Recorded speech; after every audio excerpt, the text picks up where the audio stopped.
So, Frank, how are you feeling on the second day of the conference? I'm feeling pretty good, actually. Everything seems to be going remarkably well, and the people I've talked to seem to be having a good time, both presenters and participants. So I'm happy. Okay, that's great.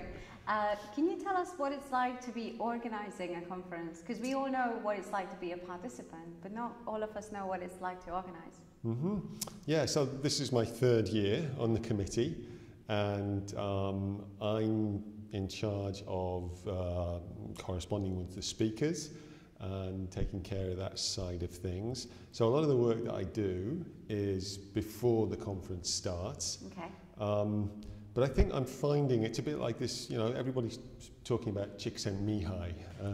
His name's come up twice in the two plenaries that we've had. And I think I can feel that I'm kind of getting into a flow with this. So previously, the conference itself has been something that I had to deal with. Okay. And so I didn't appreciate it from a participant's point of view. I was looking on it purely as things that need to be done, and you know, any crises that need to be sorted out.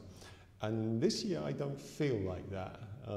This year I feel that, yeah, I still need to be aware and check that everything's all right for people, but also I can stand back and enjoy it, and I've got time to kind of look at what people are feeling, which is good. Do you think this is because this is the third time you've done it, or do you have a different role, or what do you think the reason is that this year is a different experience for you? That's a good question. I think every conference is different. So obviously, you're in a different venue, you've got a different team of people, and I think this partly is because we have a very good team. Here in Veszprém. Yes, yeah, the people in Veszprém are really good, they're really friendly, and I think we've been able to work very well together. So that's partly it. But I do think it's also because I feel more comfortable now. So I think it takes a little while to get comfortable, particularly because none of us are professionals. We've all got full-time jobs. Professional conference organisers? Yeah. We've all got full-time jobs. Yeah. And we've got all these other things that we have to worry about, and families. Not that we have to worry about our family. Family's a source of strength. But we have to give attention to that. So I think it takes a while to get the hang of what you're doing. And you're there now? I feel that I'm getting there, That's definitely. Great. Yeah, okay, yeah. Good. So does that mean you've been able to go to a couple sessions, actually? I have, yes, yeah. So, can you tell me about one that you enjoyed, what you liked about it? Well, I went to Nina's session, most of it anyway. I was a bit late, but I went to most of it, and it was about memes and using memes in the class, and I really enjoyed that. Yeah, it was great fun, and you know, I think it does what a good session should do.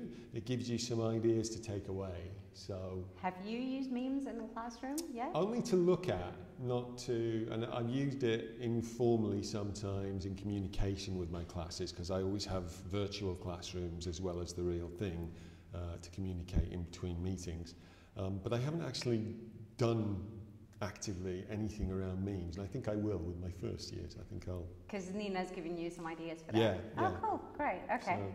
So apart from this conference, which is a big deal, and I imagine and kind of remember that it's like really difficult to organize, what else is IATEFL-Hungary involved in now? What other projects? Can you tell me about another project that you're excited about?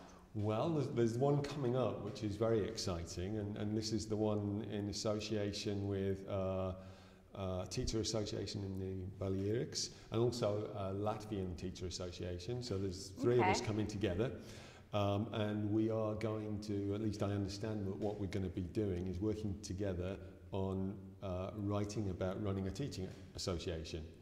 Okay, so like a handbook kind of thing? Yes, some sort of handbook. Great. Yeah.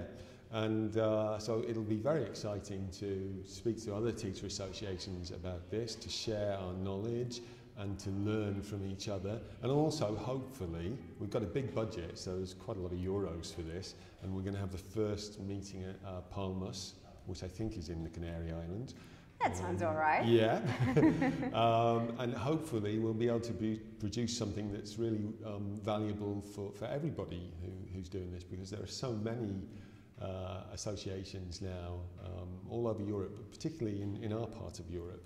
Yeah, I mean, it does make sense that if the associations are struggling with similar kinds of issues, then you would be able to share, and like we do here at the conference. And there are new associations as well. Yesterday I was speaking to Diana from Tuzla, and she's the acting president of TETA, which is the teaching association in Tuzla, and they're just beginning. They've got this special situation in Bosnia and Herzegovina where they are divided into 13 or 14 different teacher associations. Wow.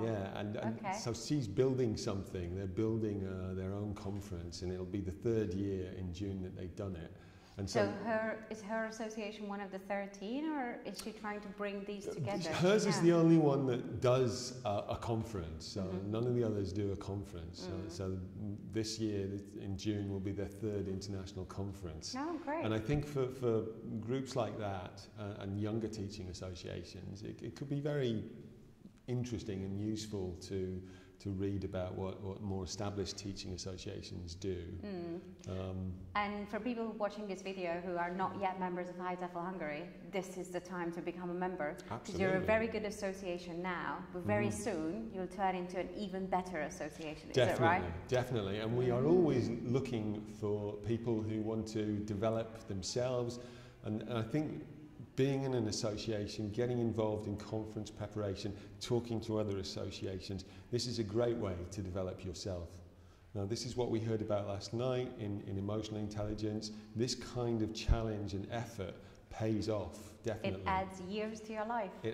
Hopefully, yeah, fingers crossed. Okay, all right. So if someone is interested in doing that, then they should check out your website, IATEFL-Hungary's website, or Facebook, and just, or come to the next event. Come to the next event, just approach one of us and say they're interested, and we're always very, very happy to have interested people. I'd have to say, after this, if I wasn't already a member, I definitely want to join. Oh, good. Okay. Thank you very much for talking to us. Thank you. Cheers.